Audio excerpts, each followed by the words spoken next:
पंजाब के तमाम बल्दियाती इदारों में जो है ई टेंडरिंग को लाजम करार दे दिया गया है और इस हवाले से महकमा बल्दियात पंजाब ने जो है वो वर्किंग पेपर तैयार कर लिया है, जिसकी रोशनी में जो है वो कानून साजी जो है वो भी की जा रही है और कानून में तब्दीली भी की जाएगी। इस हवाले से हम बताते चलें कि जो ई टेंडरिंग है उस हवाले से अफसरान और मुलाजमीन की जो ट्रेनिंग है वो भी मुकम्मल हो गई है और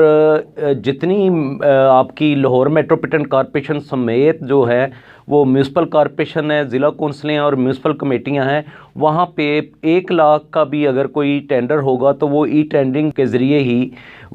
तमाम प्रोसेस किया जाएगा। और इस हवाले से हम बताते चलें कि इससे पहले ये तजर्बा महकमा local government and community development में किया गया था, जो डिप्टी डायरेक्टर लोकल गवर्नमेंट और ADLG जिसके इंचार्ज हैं, उसके अलावा इनका चीफ इंजीनियरिंग विंग जो है वो अलहदा है, उसमें ये तजर्बा काफ़ी कामयाब रहा और करोड़ों रुपए की जो है सरकारी ख़जाने को बचत भी हुई, क्योंकि 27% कम टेंडर जो है वो आए। और इसके अलावा हम आपको बताते चलें कि ये ई टेंडरिंग जो है इसके हवाले से जितने बल्दियाती इदारे हैं उनके जो पेजेस हैं वो भी डिज़ाइन किए जा रहे हैं, जिसके बाद कोई भी टेंडर जो है वो पूल होने